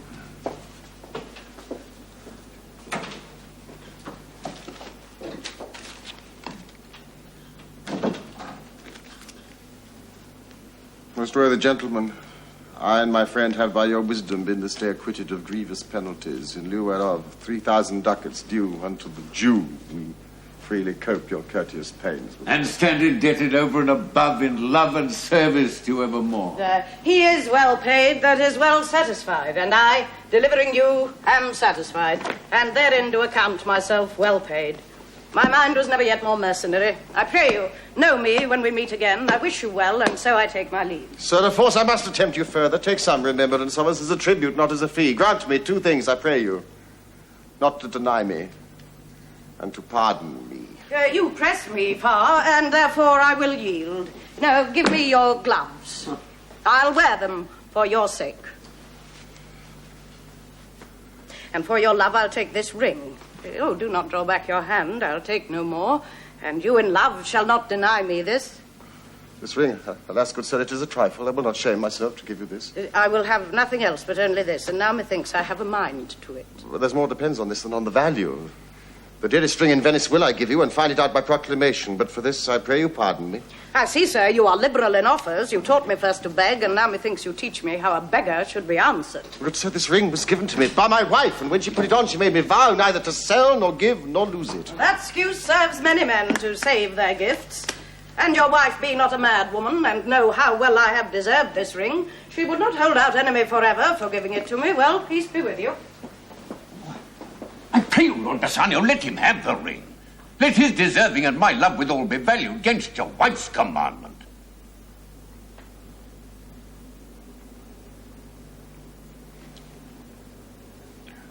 Gratiano, go. Run and overtake him. Give him the ring. And persuade him, if thou canst, to come anon to Antonio's lodging. Go away. Make haste.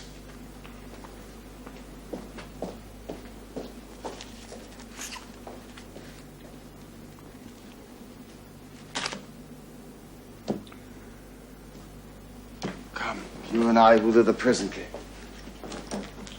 And in the morning early, we will both fly toward Belmont.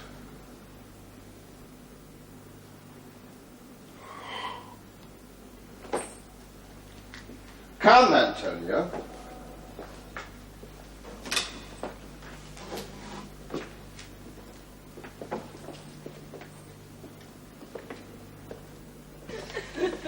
Inquire the Jew's house out. Give him this deed and let him sign it. And we'll away tonight and be a day before our husband's home. This deed will be well welcome to Laurence. Fair sir, you are well ordained. My Lord Bassanio, upon more advice, hath sent you here this ring. Ah. And doth entreat your company at dinner. That cannot be. His ring I do accept most thankfully, and so I bid you tell him. Furthermore, I pray you, show my youth old Shylock's house. Well, that I will do. Sir, I would speak with you. I'll see if I can get my husband's ring, which I did make him swear to keep forever. Thou mayest, I warrant.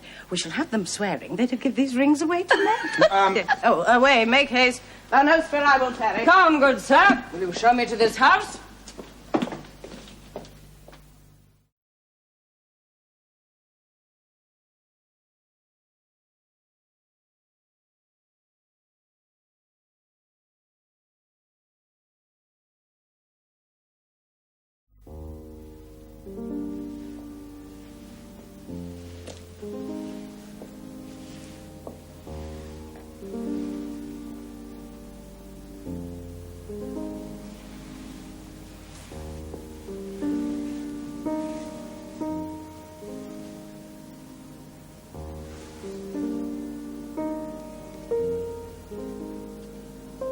Moon shines bright.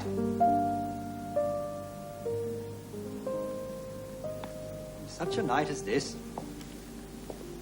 when the sweet wind did gently kiss the trees, and they did make no noise, in such a night, Troilus, methinks, mounted the Trojan walls, and sighed his soul toward the Grecian tents, where Cressid lay that night.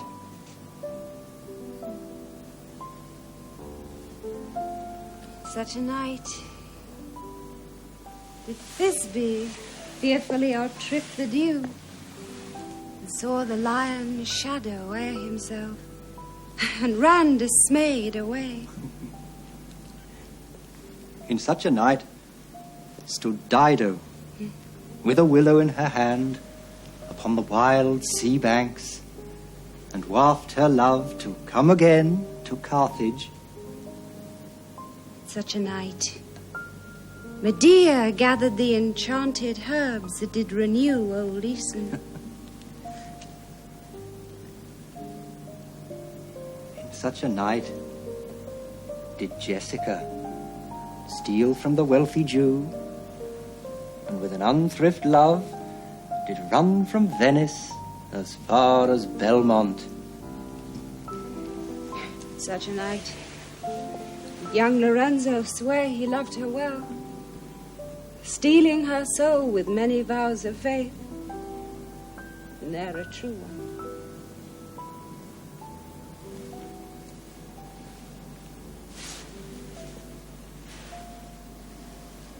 In such a night did pretty Jessica, like a little shrew, slander her love, and he forgave it her.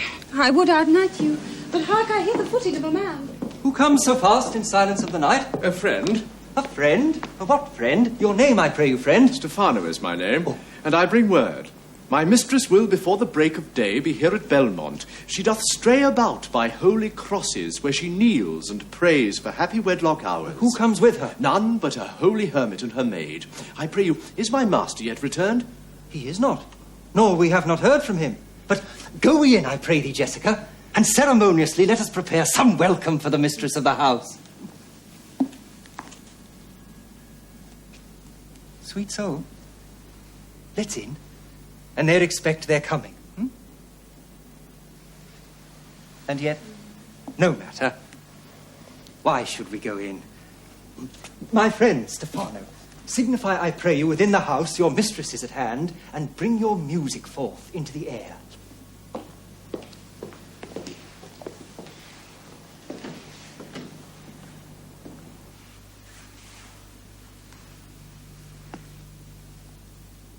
How sweet the moonlight sleeps upon this bank. Here will we sit, and let the sounds of music creep in our ears. Soft stillness and the night become the touches of sweet harmony. Sit, Jessica.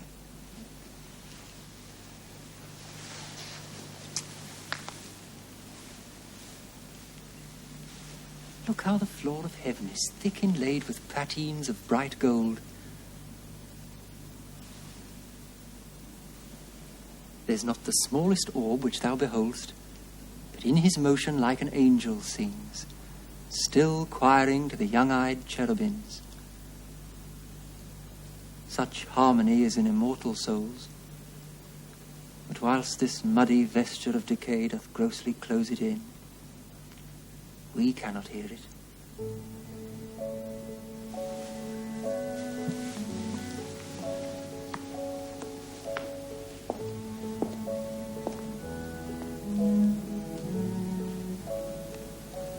I'm never merry when I hear sweet music. The reason is your spirits are attentive. For do but note a wild and wanton herd or race of youthful and unhandled colts, fetching mad bounds, bellowing and neighing loud, which is the hot condition of their blood. If they but hear perchance a trumpet sound, or any air of music touch their ears, you shall perceive them make a mutual stand, their savage eyes turned to a modest gaze by the sweet power of music. Therefore the poet did feign that Orpheus drew trees, stones, and floods, since naught so stockish, hard, and full of rage, but music, for the time, doth change his nature. A man that hath no music in himself, nor is not moved with concord of sweet sounds, is fit for treasons, stratagems, and spoils. The motions of his spirit are dull as night, and his affections dark as Erebus. Let no such man be trusted. Mark the music.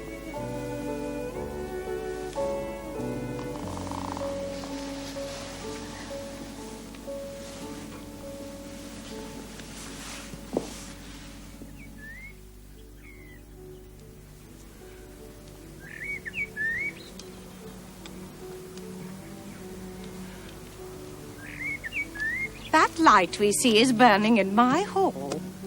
How far that little candle throws his beams. So shines a good deed in a naughty world. When the moon shone, we did not see the candle. So doth the greater glory dim the less. The substitute shines brightly as a king until a king be by, and then his state empties itself, as doth an inland brook, into the main of waters. Music.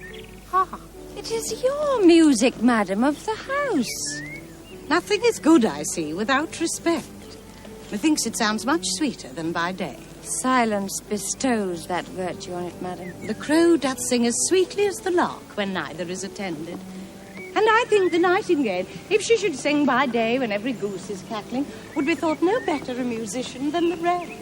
How many things by seasons are, to their right praise and true perfection. That is the voice, or I'm much deceived, of Portia. He knows me as the blind man knows the cuckoo by the bad voice. Dear lady, welcome home. We have been praying for our husband's welfare, which speed we hope the better for our words. Are they returned? Madam, they are not yet, but there is come a messenger before to signify their coming. Go in, Larissa, and give orders to my servants that they take no note at all of our being absent hence. Nor you, Lorenzo, Jessica, nor you. We are no telltales, madam. Fear you not. This night, methinks, is but the daylight's sick. It looks a little paler. 'Tis a day such as the day is when the sun is hid. We should hold day with the Antipodes, and you would walk in absence of the sun. Let me give light, but let me not be light. For a light wife doth make a heavy husband, and never be Bassanio so for me. God sort all, you are welcome home, my lord. Thank you, madam. Good welcome to my friend. This is the man. This is Antonio, to whom I am so infinitely bound. You should in all sense be much bound to him, for as I hear, he was much bound for you. No more than I am well acquitted of. Sir, you are very welcome to our house. It must appear in other ways than words, therefore I scant this breathing courtesy. By yonder moon, I swear you do me wrong. In faith, I gave it to the judge's clerk. Would he were Gelf that had it for my part, since you do take it, love, so much at heart. A quarrel? Ho, already, what's the matter? About a hoop of gold, a paltry ring that she did give me, whose posy was for all the world like cutler's poetry upon a knife. Love me and leave me not. What talk you of the posy or the value? You swore to me when I did give it you that you would wear it till your hour of death, and that it should lie with you in your grave. Though not for me, yet for your vehement oaths you should have been respective and have kept it. Gave it a judge's clerk. God's my judge, the clerk will know a hair on's face that had it. He will, and if he live to be a man. Aye, if a woman lived to be a man. Ah, by this hand I gave it to a youth, a kind of boy, a little scrubbed boy, no higher than myself, the judge's clerk. A prating boy who begged it as a fee. I could not for my heart deny it him. You were to blame, I must be plain with you. To part so slightly with your wife's first gift, a thing stuck on with oaths upon your finger, and so riveted with faith unto your flesh. I gave my love a ring, and made him swear never to part with it, and here he stands. I dare be sworn for him he would not lose it, nor pluck it from his finger, for the wealth that the world masters. Now, in faith, Graciano, you give your wife too unkind a cause for grief, and 'twere to me I should be mad at it. My Lord Bassanio gave his ring away unto the judge that begged it, and indeed deserved it too. And then the boy, his clerk, who took some pains in writing, begged mine, and neither man nor master would take aught but the 2 rings. What ring gave you, my lord? Not that I hope that you received of me. If I could add a lie unto a fault, I would deny it. But you see, my finger, it's not the ring upon it, it is gone. Even so void is your false heart of truth. By heaven, I will ne'er come in your bed until I see that ring. Nor I in yours till I again see mine. Sweet Portia, if you did know to whom I gave the ring, if you did know for whom I gave the ring, and how unwillingly I parted with the ring, when naught would be accepted but the ring, you would abate the strength of your displeasure. If you had known the virtue of the ring, or half her worthiness that gave the ring, or your own honour to contain the ring, you would not then have parted with the ring. What man is there so much unreasonable, if you had pleased to have defended it with any terms of zeal, wanted the modesty to urge the thing held as a ceremony? The Nerissa teaches me what to believe. I'll die for it, but some woman had that ring. No, upon my honour, upon my soul, no woman had it, but a civil doctor. Let not that doctor e'er come near my house. Since he hath got the jewel that I loved, And that which you did swear to keep for me, I will become as liberal as you. I'll not deny him anything I have. No, not my body, nor my husband's bed. Know him I shall, I am well sure of it. Lie not a night from home. Watch me like Argus. If you do not, if I be left alone, now by mine honour, which is yet mine own, I'll have that doctor for my bedfellow. And I, his clerk. Therefore be well advised how you do leave me to mine own protection. Well, do you so? Let not me take him, then, for if I do, I'll mar the young clerk's pen. I am the unhappy subject of this quarrel. Oh, sir, grieve not you. You are welcome, notwithstanding. Sweet Portia, pardon me. And upon my soul, I swear I never more will break an oath with thee. I once did lend my body for his wealth, which but for him that had your husband's ring had quite miscarried. I dare be bound again, my soul upon the forfeit, that your lord will never more break faith. Advisedly. Then you shall be his surety. Oh. Give him this, and bid him keep it better than the other. Dear Lord Bassanio, swear to keep this ring. By heaven, it is the one I gave the doctor. I had it of him.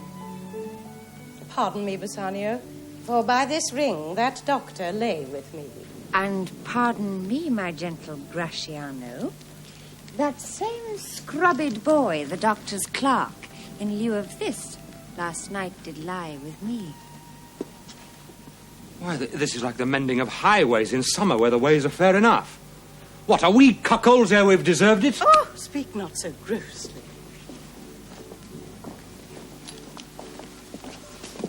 You are all amazed. Here is a letter.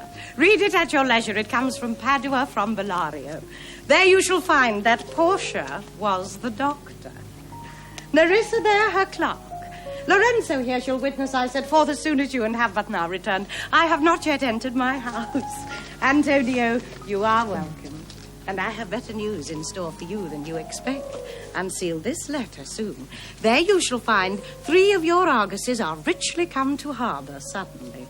You shall not know by what strange accident I chanced upon this letter. I am dumb.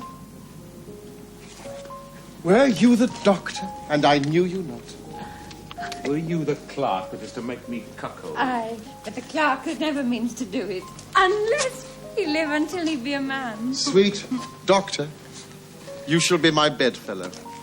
And when I am absent, then lie with my wife. Sweet lady, you have given me life and living. For here I read for certain that my ships are safely come to road. Well, how now, Lorenzo? My clerk hath some good comforts, too, for you. Aye, and I'll give him without a fee. There do I give to you and Jessica, from the rich Jew, a special deed of gift after his death of all he dies possessed. There, ladies, you drop manna in the way of starved people. 'Tis almost morning. And yet I'm sure you are not satisfied of these events at full. Let us go in, and charge us there upon interrogatories, and we will answer all things faithfully. Let it be so. The first interrogatory that my Nerissa shall be sworn on is whether till the next night she'd rather stay or go to bed now, being 2 hours today. But were the day come, I should wish it dark, that I were couching with the doctor's clerk. Well, while I live, I'll fear no other thing so sore as keeping safe Nerissa's ring.